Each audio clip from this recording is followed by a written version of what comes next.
Hello दोस्तों, तो आज का वीडियो होगा अपना कि आप कौन कौन सी चीज़ें आपको चेक करनी है लॉन्ग राइड पे जाने से पहले। लॉन्ग राइड से मेरा मतलब है स्पेशली लॉन्ग राइड से मतलब है जब हम पहाड़ों में जाते हैं। प्लेन्स में इतना प्रॉब्लम नहीं आएगा क्योंकि पहाड़ों में क्या है ना, एक तो आपको बाइक रिपेयर की शॉप्स बहुत ही कम मिलेगी, बहुत ही कम। ले जाओगे स्पीडी जाओगे तो आपको इतनी कम बाइक रिपेयर की शॉप मिलेगी।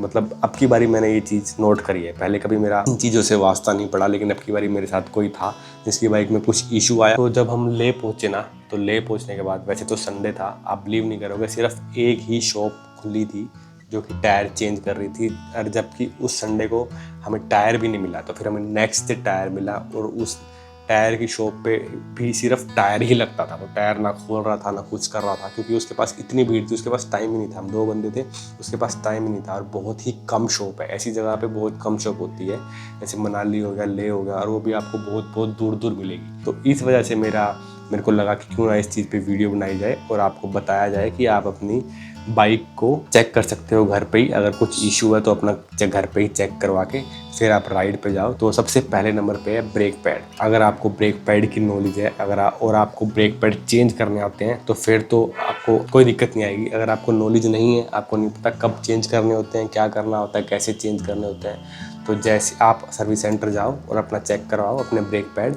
और उनको बोलो कि मैंने अब 2-3 हज़ार किलोमीटर की राइड करनी है, और उस हिसाब से और अपना एक ब्रेक पैड एक्स्ट्रा कैरी भी कर लो। अगर आपको चेंज नहीं करना आता, अगर बाई चांस ख़त्म हो जाता है, तो आप वो ब्रेक पैड किसी लोकल मैकेनिक को दे के वहाँ पे चेंज करवा सकते हो। क्योंकि ब्रेक पैड क्या है ना, हर एक बाइक का ब्रेक पैड ईजिली नहीं मिलता।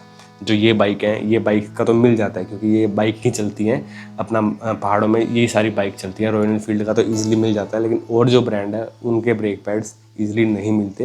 और ऊपर से ये सेफ्टी को लेके भी है, तो ब्रेक पैड बहुत ज़रूरी होने चाहिए। ब्रेक पैड और ब्रेक की पावर, मतलब ब्रेक पैड चेक करो और फिर थोड़ा सा राइड करके चेक करो कि ब्रेक की पावर सही है। तो पहला पॉइंट ये था। अब सेकंड पॉइंट पे चलते हैं। सेकंड पॉइंट है इंजन ऑयल और कूलेंट। कूलेंट तो खैर सब बाइक्स में नहीं होता, किसी किसी बाइक में होता है। जो बड़ी बाइक है उनमें होता है कूलेंट, लेकिन इंजन ऑयल सब में होता है। इंजन ऑयल क्या है, इंजन ऑयल आपने चेक करना है आपका लेवल सही है। अगर आपका लेवल सही है तो ठीक है। अगर आपको लग रहा है कि सर्विस होने वाली है तो सर्विस करवा के जाओ। अगर आप सोच रहे हो कि अभी तो 1000-2000 किलोमीटर आके करवा लूँगा, उससे पहले ही करवा लो, ज़्यादा बेटर है। इससे पहले कि इंजन में कुछ इशू आए। और जिन बाइक्स में कूलेंट है, कूलेंट का लेवल चेक कर लो। और अपना अगर कूलेंट आपको लग रहा है कि बहुत ज़्यादा टाइम हो गया है, चेंज करवाना चाहिए, तो चेंज भी करवा सकते हो, कोई दिक्कत नहीं है। तो नेक्स्ट जो है बाइक की लाइट्स। बाइक की लाइट्स में सबसे ज़्यादा जो इम्पोर्टेंट है वो होना चाहिए हेडलाइट और आपकी रियर ब्रेक लाइट्स। अगर आपके इंडिकेटर नहीं भी चल रहे तो चल जाएगा, लेकिन आपकी पिछली ब्रेक लाइट, अगर आप ब्रेक मारोगे तो पीछे वाले को दिखना चाहिए सामने व्हीकल जा रहा है। और अगली आपकी हेडलाइट, ये ज़रूर ओके होने चाहिए राइड पे जाने से पहले, क्योंकि वहाँ पे अगर आप पहाड़ों में जाओगे तो आपको कहीं पे कोई एक्स्ट्रा बल्ब नहीं मिलेगा, कुछ नहीं मिलेगा। वो सिर्फ ठीक करते हैं, उनके पास पार्ट्स नहीं होते, इस बात का ध्यान रखना। वो सिर्फ कुछ ख़राब चीज़ को ठीक कर देते हैं, उनके पास पार्ट्स बहुत कम होते हैं, क्योंकि पार्ट्स नीचे से मंगवाने में बहुत ज़्यादा टाइम लगता है और उनको बल्क में मंगवाना पड़ता है। तो वो महीने पार्ट्स कोई भी नहीं मंगवाते, सिर्फ बहुत ज़्यादा घिसने वाले पार्ट हैं वही मंगवाते हैं। और लाइट ये है कि बहुत कम लोगों की ख़राब होती है, तो इस वजह से अपनी लाइट को अच्छे से चेक करके ही राइड पे निकलो। तो नेक्स्ट है आपका टायर। टायर अगर आपके लग रहा है कि आपको घिस चुके हैं लेकिन थोड़े बहुत चल जाएंगे, तो रिस्क मत लो। क्योंकि क्या है, जितना घिसेगा उतने ज़्यादा उसमें पंचर होंगे, उतने ज़्यादा पंचर होंगे तो आपको वहाँ पे शॉप नहीं मिलेगी। और वहाँ पे टायर की भी बहुत किल्लत है, और टायर की किल्लत तो है ही है। और जो नॉर्मल रेट है उससे भी आपको महंगा देंगे वो टायर को, और आपको फिट, मतलब बहुत पंगा है। तो टायर बहुत ज़रूरी है, अपने बाइक के टायर अच्छे से चेक करो। और टायर की वजह से ही आपकी राइड बहुत अच्छी बन सकती है। अगर आपके टायर अच्छे नहीं है तो आपको बहुत ही केयरफुल होकर चलाना पड़ेगा। अगर आपके टायर बिल्कुल नए हैं तो आप ईज़िली बिना कोई टेंशन के, बिना कोई ग्रिप लूज़ करे आप ईज़िली बाइक चला सकते हो। तो ये भी एक बहुत इंपॉर्टेंट चीज़ है। तो जो नेक्स्ट पॉइंट है वो है चेन। चेन को मतलब अच्छे से टाइट करो। अच्छे से टाइट करने के बाद उसको सेंटर में, टायर को सेंटर में अलाइन करो, ताकि आपका टायर फ्रीली घूम रहा है। जब आपको लगे कि फ्रीली घूम रहा है तब उसको टाइट करो। तो चेन को टाइट करना भी बहुत इंपॉर्टेंट है एक लॉन्ग राइड पे जाने से पहले। तो नेक्स्ट जो पॉइंट है नट बोल्ट्स। नट बोल्ट्स मैंने मेंशन इसलिए करा है क्योंकि जो एडवेंचर बाइक्स है ना, ये एडवेंचर बाइक्स में क्या होता है, इनके सस्पेंशन इस हिसाब से सेटअप करे जाते हैं, चाहे कितना भी बड़ा खड्डा हो आपको फील नहीं होगा, लेकिन जब बाइक अंदर जाती है तो ऑब्वियस सी बात है बाइक हिलती है, बाइक में पूरा सब कुछ पूरी प्रॉपर वाइब्रेशन होती है। जब हम रोड पे किसी रोड पे जाते हैं जहाँ पे पत्थर होते हैं छोटे छोटे, वहाँ पे प्रॉपर वाइब्रेशन होती है, हमें फील नहीं होता लेकिन बाइक को फील होता है। तो वहाँ पे क्या है ना, तो वहाँ पे छोटे वाइब्रेशन से बार बार वाइब्रेशन से नट बोल्ट लूज हो जाते हैं।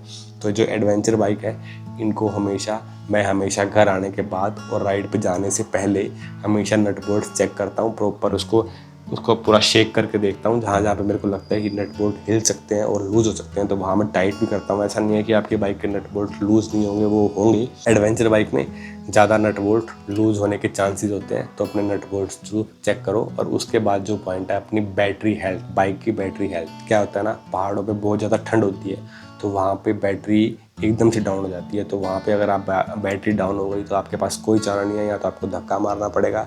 अगर आप धक्का मारोगे तो ठीक है, अगर आपकी किस्मत है स्टार्ट हो गई तो हो गई, नहीं होगी तो नहीं होगी।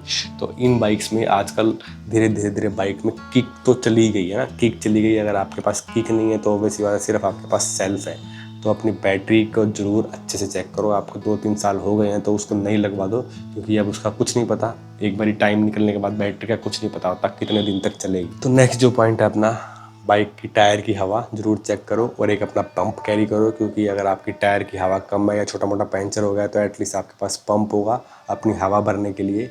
तो ये भी एक छोटा पॉइंट है लेकिन बहुत काम की चीज़ है। तो नेक्स्ट जो है वो है सस्पेंशन। सस्पेंशन क्या है ना, सस्पेंशन में आपको क्या चेक करना है, सस्पेंशन में आपको चेक करना है लीकेज, कि कहीं से कोई लीकेज तो नहीं है, स्पेशली अगले सस्पेंशन में, क्योंकि अगले सस्पेंशन में लीकेज होती है ना। और अगर आपके डिस्क वाले साइड वाले सस्पेंशन में लीकेज होगी तो मोस्टली, क्योंकि डिस्क वाले जो साइड का सस्पेंशन है वहाँ पर मोस्टली लीकेज होती है, क्योंकि वहाँ पर जब डिस्क लगती है तो उस सस्पेंशन पर थोड़ा सा जोर ज़्यादा पड़ता है, तो वहाँ पर लीकेज होगी तो उसमें से ऑयल निकलेगा, ऑयल निकल के आपकी डिस्क प्लेट में लगेगा और वहाँ पे आपकी ब्रेक काम करना बंद कर देगी। तो ये ज़रूर चेक करना, अगर आपकी बाइक में अपना ऑयल लीकेज है सस्पेंशन में तो वो ज़रूर ठीक करवाओ। उसको ठीक करवा के ही फिर जाओ, क्योंकि उसमें एक सील लगती है और कुछ नहीं लगता, ज़्यादा कुछ नहीं है, एक सील नई लग जाती है, तो वो ज़रूर ठीक करवाना है। तो नेक्स्ट जो अपना पॉइंट है वो है लीकेज का, मतलब बाइक में कहीं पे कोई लीकेज तो नहीं हो रही ऑयल की, स्पेशली इंजन में। अगर इंजन में कहीं लीकेज हो रही है तो उसको चेक करवाओ और उसको ठीक करवाओ।